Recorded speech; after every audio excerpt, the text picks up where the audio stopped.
All right, we're live. Well, ladies and gentlemen, thanks so much for joining us for our very specifically titled webinar this morning is Crypto Treasury Management Ready for Derivatives Tools. Basically going to be talking about treasury management for the most part. I'll be guiding the discussion. My name is Frank Chaparro. I'm the Director of News at The Block, and we have three really great panelists. They come from many different walks of life. So we can go through and introduce each one. We can start with Zach Dexter at FTX Derivatives. Maybe just introduce yourself for a brief 30 seconds to a minute.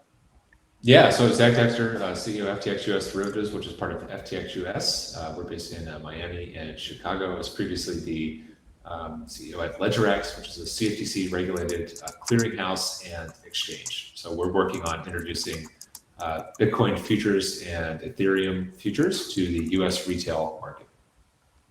Got it. Love it. Love the brevity there, Zach. Straight to the point. Ivan Lim, he's at Genesis. Great to have you on Hi there. with us. Hi there.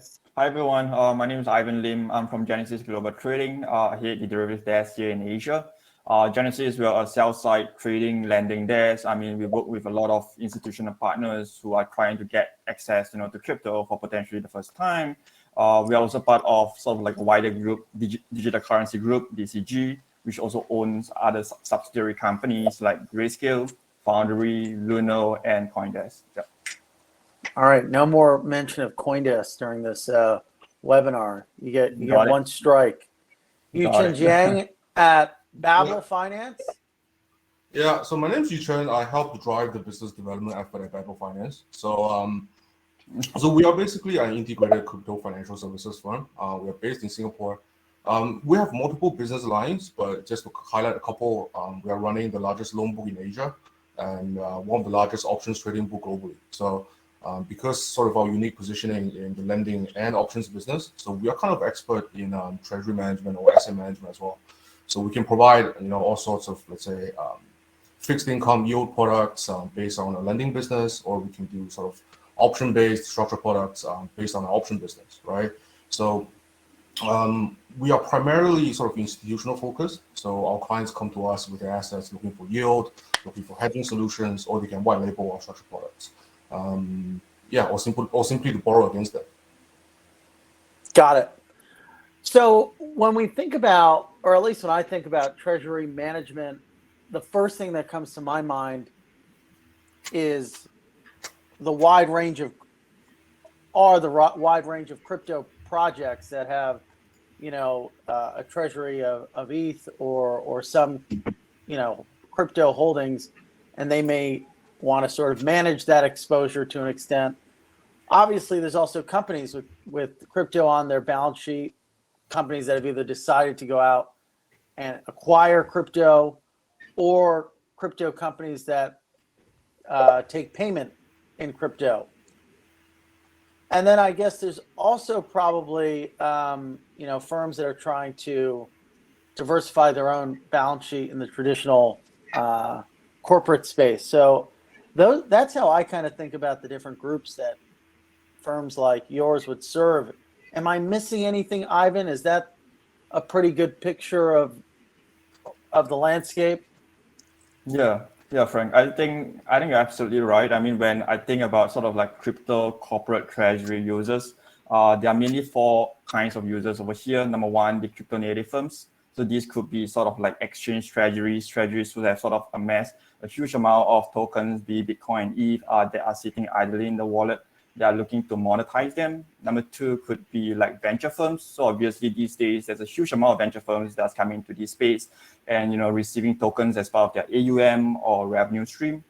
Number three, obviously, is the asset managers from the TradFi space. So these guys would have much more risk appetite, and as well as new institutional players that are coming in. So for new institutional players, a lot of guiding hands on that in the sense that they have a much more conservative approach. Much more. I mean, I think for all the users over here in terms of corporate management, two of the main concerns that they have are usually on the volatility of Bitcoin as well as on the regulations. So a lot on risk management, a lot on like managing the cash flow in terms of the revenue stream on how to meet the operations needs. So I mean, you mentioned about corporates who are holding Bitcoin on their balance sheet.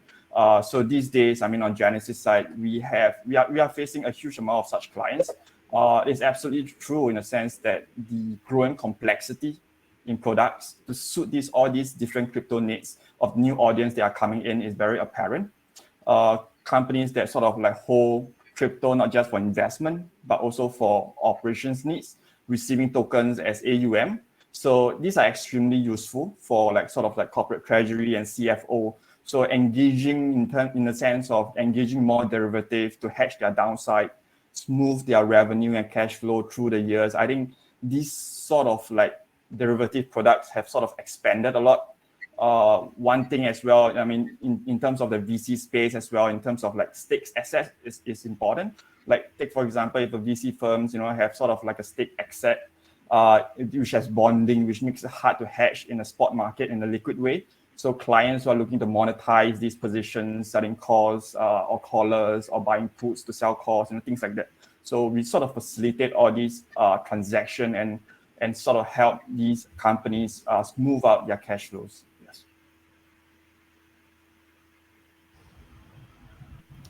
You're on mute, I think. Frank. You guys set up an entire business around this with Genesis. I think it's treasury management or something to that effect. But anyway, there's a lot of minutia there. There's a lot of specifics on how you guys are using derivatives to help manage these stockpiles. But is it LARP? This is the question I'm always wondering. How many mid-sized corporates, not even publicly traded companies, are actually trying to put crypto on their balance sheet in the non-crypto space? I don't know if I want to throw that over to Yuchen or Zach, but whoever wants to chime in, I feel like is this a real opportunity right now, or is this something that is more of a future? Yeah, sure. Maybe I'll start. Because we speak to a lot of these guys as well, especially from the traditional corporate space, based around Asia. I think Ivan gave a pretty good overview of what these guys are looking for, right? But I think we were talking about this yesterday as well. Like the biggest challenge for lots of these guys is how do you account for these assets on the balance sheet, right? Especially the traditional space, because I think by most accounting standards, like crypto are still considered intangible assets. So if you hold these assets directly on the balance sheet, you have to kind of account it at cost, right? At the cost of acquisition, right? So it becomes a very awkward situation where if the assets themselves goes down in value, you have to mark it down. But when it goes up, it does nothing for a balance sheet, right? So I think this is where I think sort of derivatives can possibly come in as a format of giving access to different type of digital assets, because you will account for derivatives differently on the balance sheet, right? It's no longer like an intangible asset. So if you hold in any kind of format, be it like a swaps or be it like a PRS or any kind of bilateral OTC instruments, then you can account for these assets directly, right? So I think that could be a way, especially for traditional institutions to get access to crypto, especially exposure to crypto. Right? So I think in the US, the on-ramps are not really there yet. In the US, if you're like a mid-sized corporate or an institution, you typically go through a futures commission merchant, which is basically a broker, in order to get access to something like crypto derivatives. But the product set there is pretty limited right now. It's just these kind of 9 to 5 sort of larger futures contracts with high initial margin requirements. So that's one of the things we're working on, is making those available. I think there's also been some non-corporate interest in the crypto space, with Ukraine recently accepting donations through FTX. That was pretty fascinating, but that was on the spot side. And so I think a lot of these institutions, I agree, are probably going to skip over, at least on the corporate side, skip over the spot offerings and go straight to derivatives, just because in the United States, there's no federal markets regulator for spot crypto. So you don't have a regulated on-ramp, at least not a federally regulated on-ramp for buying and selling spot crypto, which is a huge issue. But you do have those federally regulated on-ramps for buying and selling crypto derivatives through your futures commission merchants, which we're working to support. So that should be the next wave of corporates, I think. So are you courting already those types of clients, or are you waiting to nail down the regulatory trappings first? Yeah, we're integrating with those futures commission merchants today. Actually, we've got at least one of those rolling, working on getting that live. And I think once the products are available, each of these brokers has hundreds of clients that they can push it out to, and then we'll have to see what people do. But there's definitely end user interest. It's just that the end users don't have a way to access the products right now, which is crazy because it's 2022. You would think these products would be available on a regular platform, but they're not. Yeah, that makes it interesting. In the United States, compared to maybe Europe or Asia, there's not a ton of products that you can leverage to do treasury management properly. That's kind of the point you're making, Zach, right? Yeah, the offerings are extremely limited. You basically got cash settled futures that have super high initial margin requirements and don't trade 24/7. And then you have spot through the state regulated regime. And then you have like OTC swaps where you have counterparty risk. So what you need is a cleared derivatives product offered with reasonable initial margin requirements through the traditional pipes. And that is just not available today. What's your perspective, Ivan? I think it's absolutely right in terms of what Zach has mentioned over here. I think in terms of like what we are seeing in the market, especially on the Asia side, there's still a lot of rooms that needs to be done. So yeah, agree on that. Yuchen? Yeah, I mean, I fully agree with what like Zach and Evan said as well. Like because right now we do deal with some of these clients, but basically on OTC basis. And what Zach said is right because unless the trades are clear, there's always like sort of like a bilateral credit risk, right, involved. So, but because there's nothing really available in the listed space, but that's more on the hedging side, right? And there's another group of clients who's also looking for exposure. They just want to hold these assets on the balance sheet, and there's no way to get to them, right? In a regulatory friendly manner. So that's the reason why on our side we actually launched sort of two fund vehicles. That's you can subscribe, redeem in fiat. The NAV itself is denominated in fiat. So any of these guys, be it corporates, investment funds, family offices, who's concerned about like on-ramping, off-ramping crypto, they can just do it in fiat, right? And all these things will sit on a balance sheet and will be mark to market. So I mean, so other than derivatives itself, I mean, there's other sort of vehicles we can look into on providing exposure to the traditional market. What about the tax implications? Does that make it challenging? Or the ambiguity around how this asset is taxed? Yeah, for sure. I think in Asia is slightly less so. I think, but in US side it's a lot more tricky, right? Be it on the corporate end or especially on the individual basis. How do you pay sort of like the capital gain tax? On some of your crypto holdings or stuff like that. So one of the great things about U.S. tax policy, and I can't believe I just said that, but one of the great things about U.S. tax policy is the Section 1256 treatment for derivatives, especially for cleared derivatives traded on a registered board of exchange. You get a blended rate where it's like blended between income tax and cap gains. And believe it or not, the IRS has actually been helpful there in helping people to determine whether or not their contracts are Section 1256 contracts. So I think on the derivative side, at least, there is substantial certainty that you can achieve with sort of minimal effort by just asking the IRS, hey, does my regulated futures contract, that's the term that they use, meet the requirements of Section 1256 or not? And they've been very responsive and very good about it. And that's a provision that I think not a lot of people are familiar with, but it's extremely beneficial for end users to have a blended long-term, short-term rate. That's interesting. So it kind of gives a bit of clarity if you can actually use if you can use derivatives as a means to get exposure in the first place, but even when you're using them to maybe hedge that risk that you have a bit of clarity, at least here in the United States, about how the derivative side will be taxed. Yeah, absolutely. It's a short-term, 40% short-term rate, 60% long-term rate, and that applies to any futures contract, FX contract, non-equity option. Any of those products will get that beneficial tax treatment.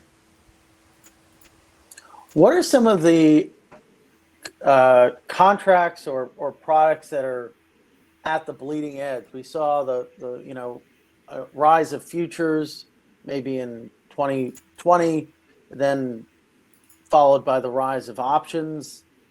What should the market expect next? Are we seeing? I hear a lot about structured products, swaps.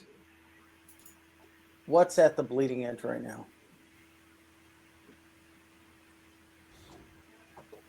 Yeah, so I think so in the derivative space, I think if you sort of benchmark against the traditional market, right? I think S&P options is trading twice as much as S&P futures, right? And crypto is nowhere close. So I think just in terms of the derivative market, we still have a lot of room to grow. And in a way, it's like a natural progression of the marketplace, right? Because you need a spot market and the repo market that becomes the basis for the Delta One market, right? So that's your swaps, your futures, and that in turn becomes your sort of foundation for your options market, right? Because the market maker needs to hedge their delta, right? And all these combined, it basically are like fundamental building blocks for even more complicated financial instruments. So I think at least, and these are more on, let's say, sort of similar to what you have in equities, but I think right now what we're really looking forward to is probably something in the fixed income space, right? Because as you have like all the options and sort of futures space taking off, if you look at the fixed income space, especially around lending, borrowing, it's still very nascent, right? So people still do like OTC lending deals, repo deals, but I think what we would really like to see in the market is something around, can be interest rate swaps, cross currency swaps. So recently we did a deal like a 2-year cross currency swap, right, with one of the counterparties. So I think this is also a sign that the market itself becoming more matured, and it also takes a lot of effort, I think, from both ends to price and structure these deals, right? But I think the biggest part on the fixed income side is because in crypto we don't have a reference rate, right? It's not like in traditional finance you have yield curve, you market price against the yield curve, you just trade against it, right? So but what are they basing interest rates on in crypto? Yeah. So basically, because we don't have like a yield curve to mark our prices, and everybody's funding rate is sort of different, right? So I think that is probably an area we want to see developments on, and that itself creates a lot of interesting dynamic in the marketplace, right? Because if you look at interest rate, it's sort of like a pricing component for a lot of derivatives, and because like all of us have very different funding rates. There could be an interesting dynamic where I'm selling something to say Ivan that's way above my mid, and he's bidding below his mid, right? So that's some of the interesting stuff we're seeing in the market. So how do these inefficiencies translate into what it means for treasury management?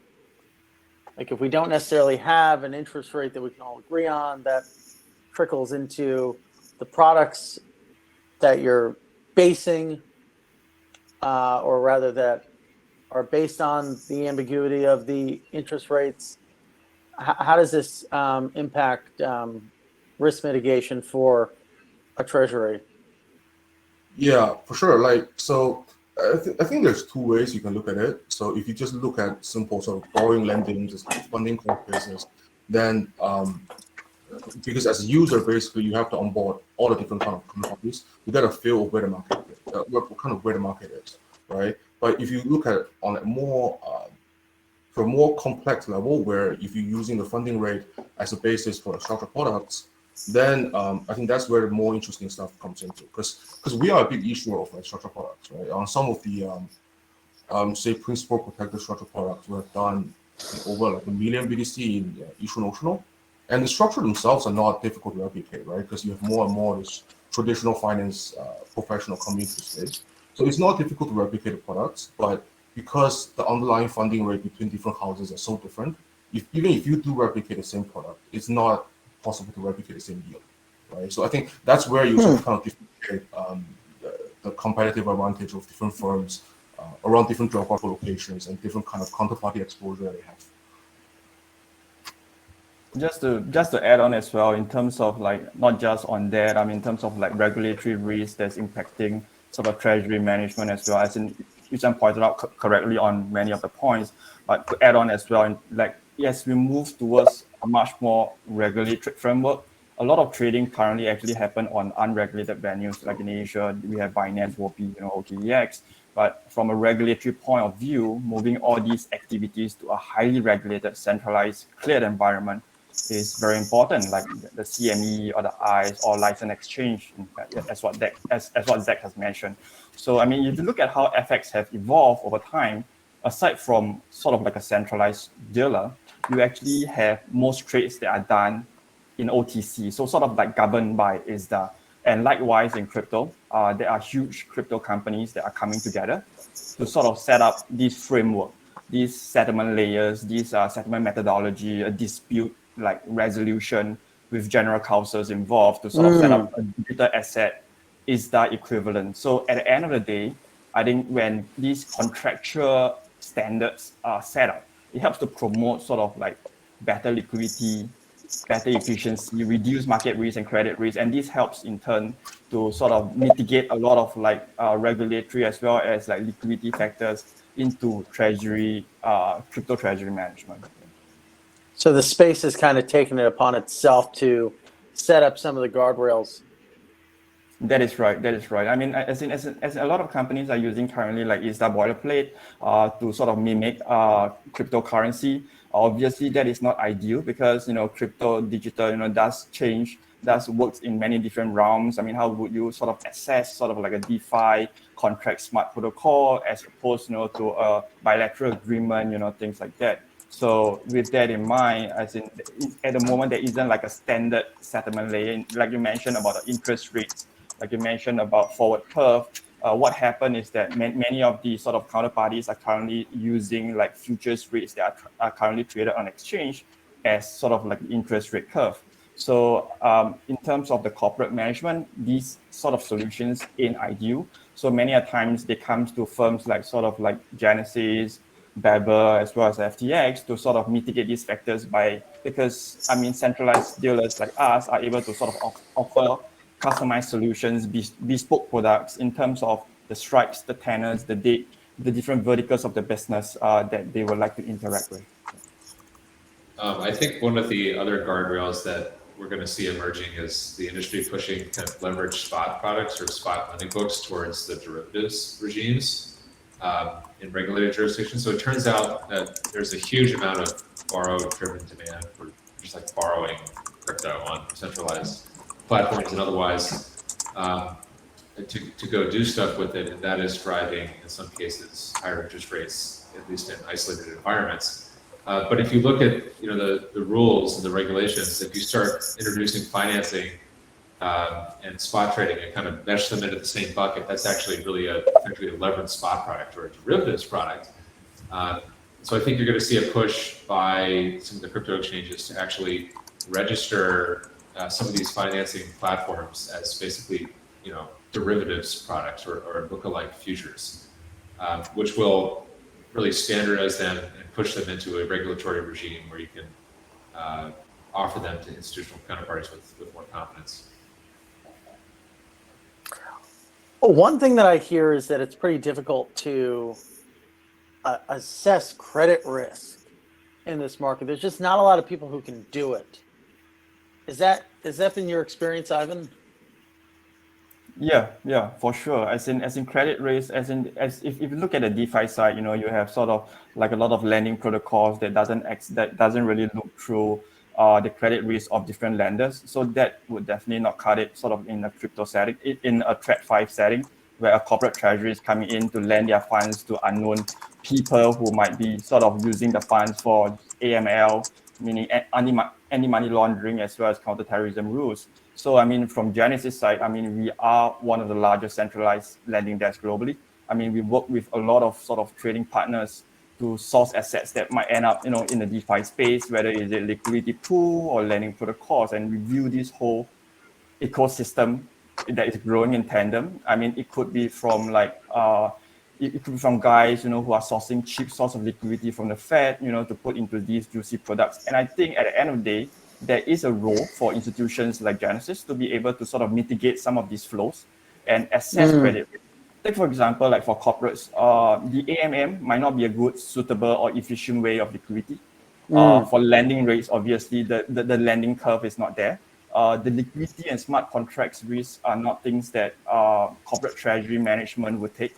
So all these means that it is no surprise that many corporates would actually come to centralized lender or dealer, because at the end of the day, their concerns are on like internal controls, compliance, and risk management that can assess and quantify a rate in a manner that they understand, sort of assessing balance sheet and cash flow. So hence there is always a role for like a firm like us to sort of price credit risk, and it's not easy to do it in sort of like a trustless manner. So where due diligence have to be done.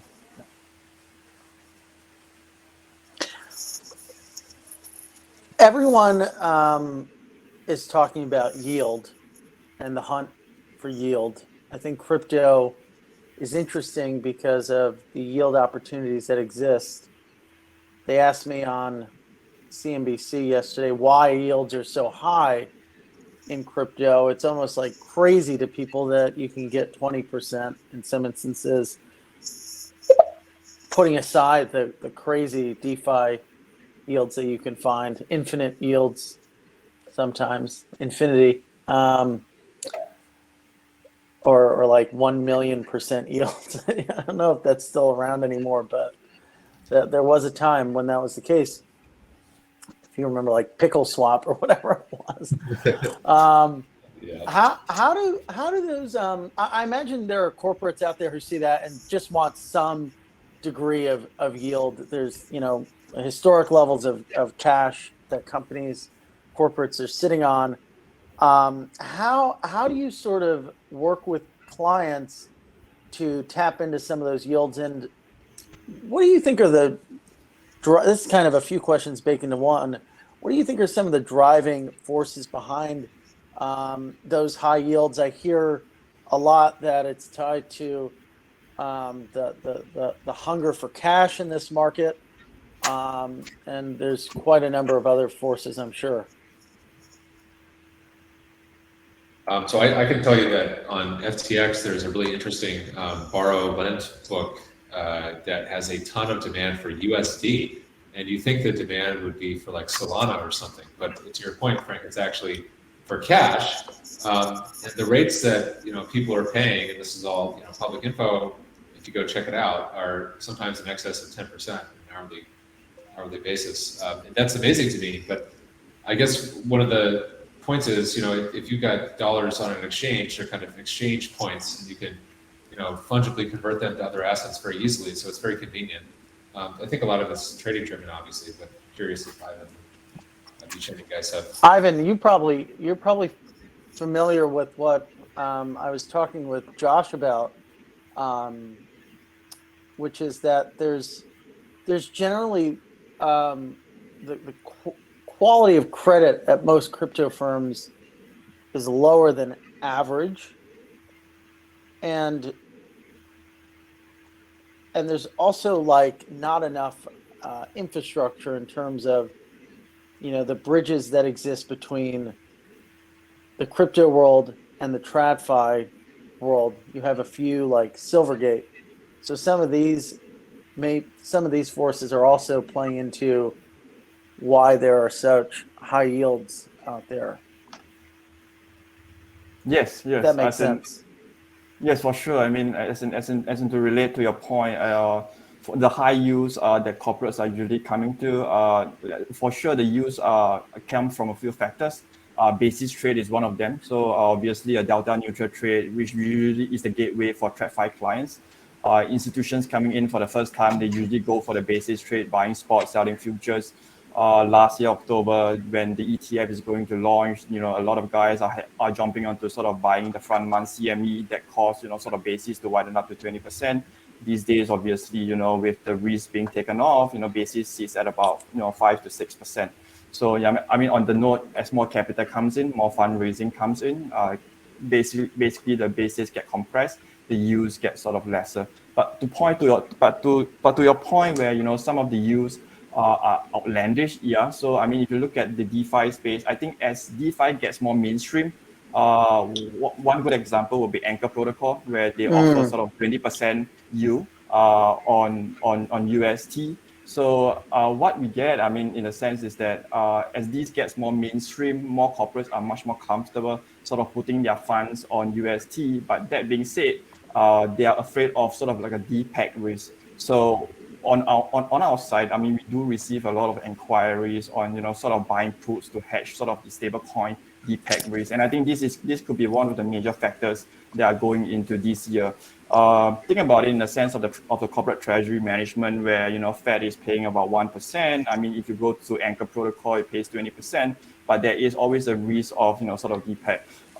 Guys who are coming into this space at the first time, they are not comfortable at all with the stablecoin, be USDT, USDC, or UST. So on that note, stablecoin insurance is a huge thing. Buying stablecoin puts is also a huge thing. So I mean, we do have interesting inquiries, two-way flows on it. Obviously, the crypto native guys are much more comfortable taking the opposite side of the trade. At the end of the day, if you look at sort of like the recent wormhole hack as well, sort of validated this point in the sense that there is significant smart contract risk in this space. And given the high notional yield in sort of like the dollars in dollar stablecoin, and corporates willing to give out some of the yields to protect the downside, it is extremely prudent and it makes sense to a lot of corporate treasury. Yeah, and I just want to like sort of piggyback on Ivan's point, right? Because we speak to a lot of these guys, both sort of crypto native and also like external to crypto, and try to help them to navigate like what's going on in the yield space in crypto, right? And sort of Ponzi-nomics and like crypto inflation aside, there's only a few ways you can generate sort of yield organically in crypto. Right? One being the basis trade, you can do borrowing, lending, you can write options, right? And I also to Ivan's point, like sometimes the basis trade will basically disappear. So basically, what you saw in Q1. Right, in Q1 where there's not enough contango in the space, you're yielding nothing from basis trade or sort of cash and carry trade, right? And the only sort of organic yield left in the market is really just OTC lending and borrowing, and sort of option writing. And obviously, not everybody is sort of comfortable with like writing options on their holdings, but there's gonna be a bunch of guys who's looking at, because even though when the basis disappear, like in the OTC lending market, there's still big yield going on because they still need to borrow and lend to manage their own liquidity, right? So I forgot who said this, but I quote, like, if you don't know where the yield is coming from, then you are the yield. So we talk to this, yeah. So that's why we speak to these guys, like, if you're looking for yield in the space, when the basis is gone and you're not comfortable writing options, and you don't want to take the smart contract risk, you don't want to take the protocol risk, then the sort of only place we have really is the OTC lending market, right? It's the repo market. The burgeoning repo market. Yeah.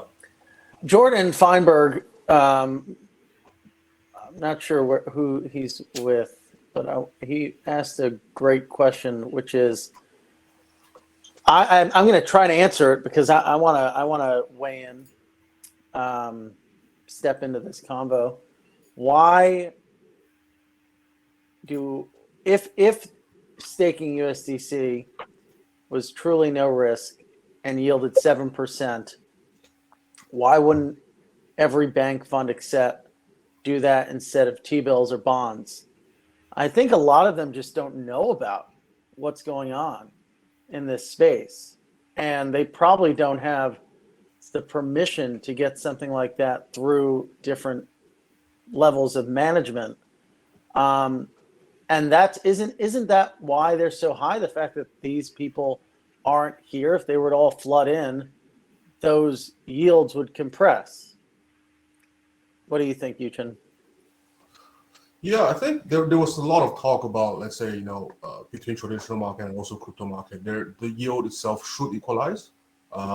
Because if you have free flow sort of like capitals, and if you can do those carry trade, then the yield itself should equalize, right? But I think the key point is that there's still a lot of friction in terms of getting capital in out of the crypto market, and how do you understand the yield, right? And I mean, a bank, you can possibly put your USDC into Anchor, but you know that the yield itself is subsidized. So are you really comfortable with this kind of risk, right? So I think one being the sort of friction you have between the two markets, whether you can get capital in and out, on ramp, off ramp, in a sort of compliant and accessible manner.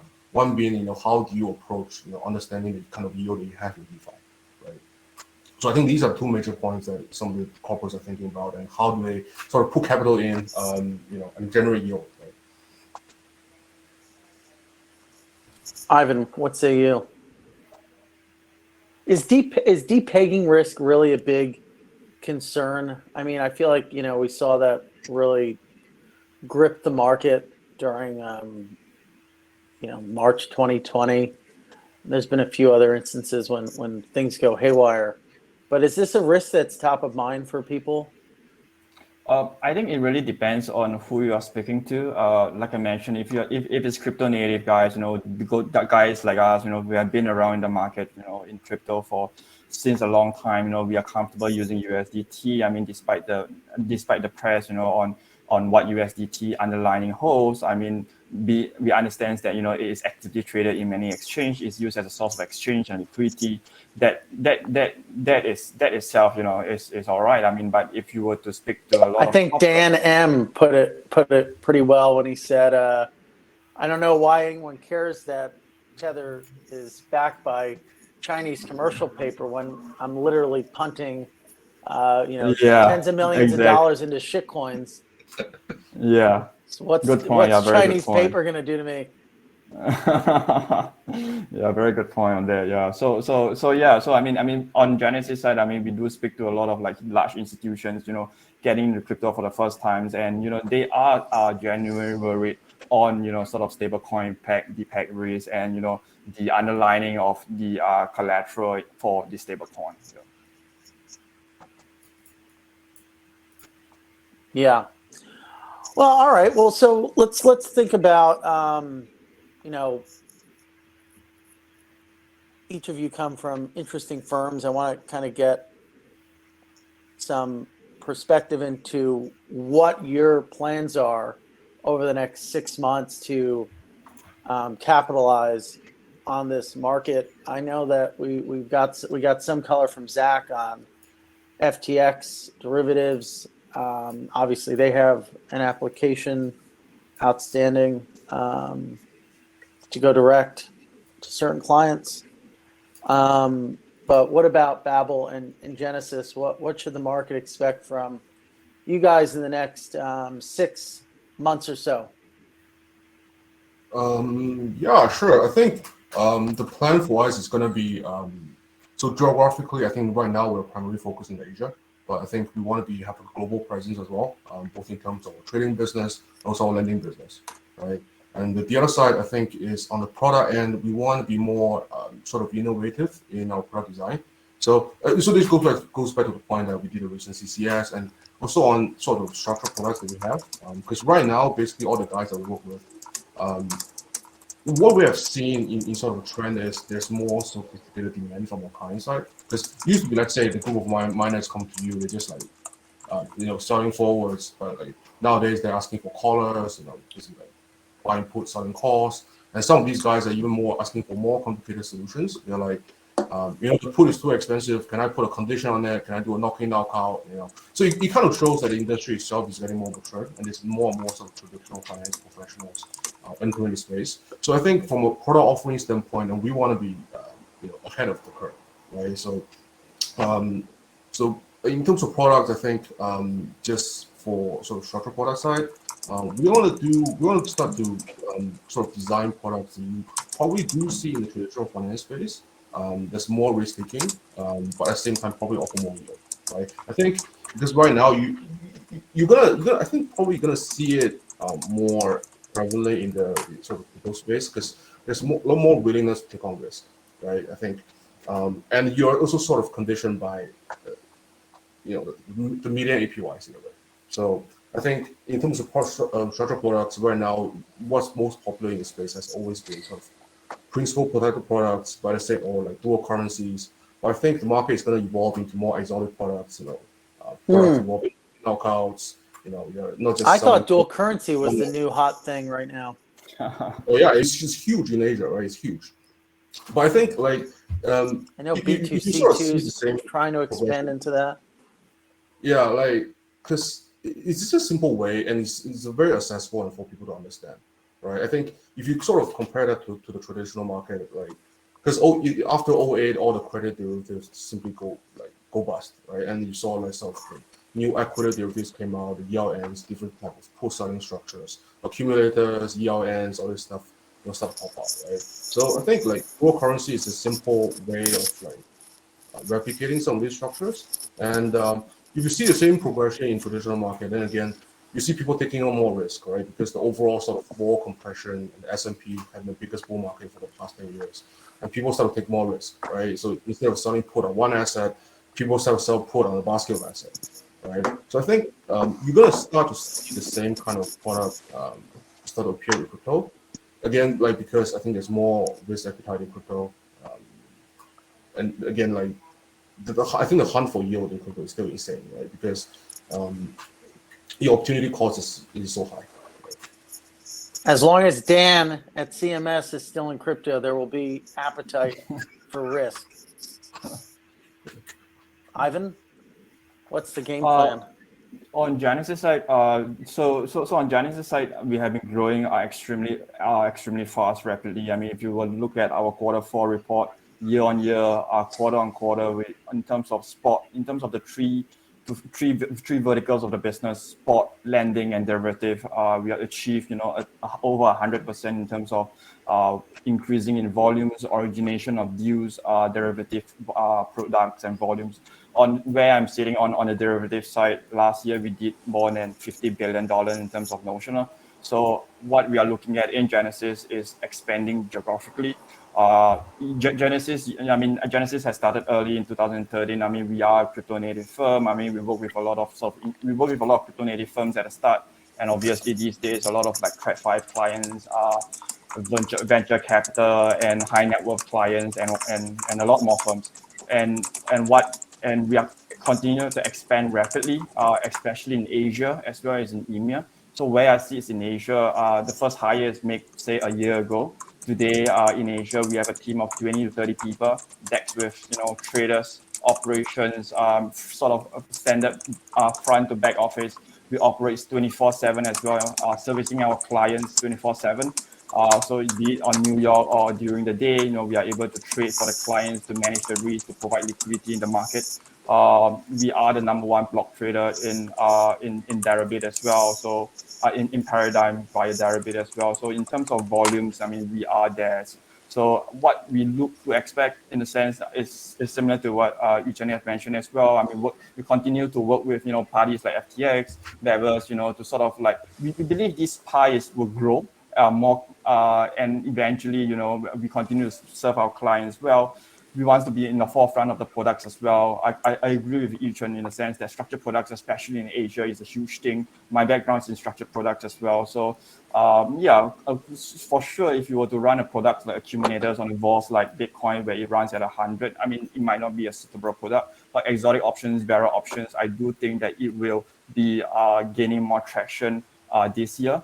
On that note, so we are looking at a lot of things in Genesis, sort of different verticals of the business, not just on the TradFi, the traditional finance, but also on the DeFi side of things. Like these days, we are extremely huge on the DeFi vaults. So I mean, things that are that remain active in terms of like investing in the DeFi space. So really across all verticals of the business.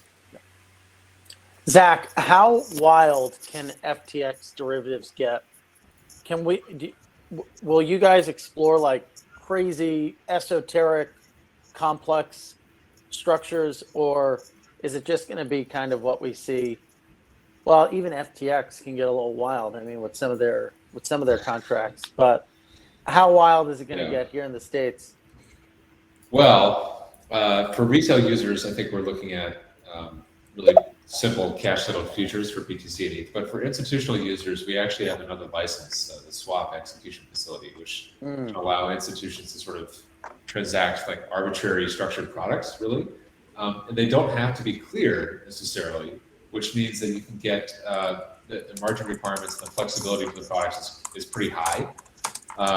So I think we've got this tentative plan to try to offer DeFi products through that license. So you would be able to, as a U.S. institution, trade like a regulated, properly reported product, effectively over the counter, but printed on a U.S. regulated derivatives exchange, a swap execution facility, which is a totally novel use of that license. Usually people use it for interest rates products and stuff. There hasn't been a real attempt to use that for crypto. People have been using the designated contract market, which lets you do futures. But I think there's a big opportunity for exotic products in the US. It's just a matter of working with the CFTC on those. And there's definitely a higher level of tolerance on that exchange, again, because there's not a clearing requirement for sort of more flexible margin requirements and more exotic products. So yeah, that's definitely in the cards, and DeFi is part of it. That's interesting. Have you guys talked about that before? Not much. We have been a little bit public about it, but That's interesting. I think it's the thing is, Dodd-Frank created these swap execution facilities, and they've never really taken off. I think because usually the products that you can offer on those facilities are offered in a better way on a more traditional market, like a DCM. So the idea that you're going to use that for a crypto structured product, well, it's actually not unprecedented. It's just not been something people have been pursuing because there are only so many people with those licenses. But a lot of people don't realize we do have that one in addition to the other exchange and clearinghouse licenses. Got it. Well, I want to thank you guys. I have to go get my car serviced, so I have to kind of unwind this a few minutes ahead of schedule. So thanks so much for taking the time, and we'll get the gang all back together at some point in the future. Thanks for taking the time. Thank you. Thanks a My lot. pleasure. Thanks, Frank. Thanks for having us. Thanks, Frank. Thanks, guys.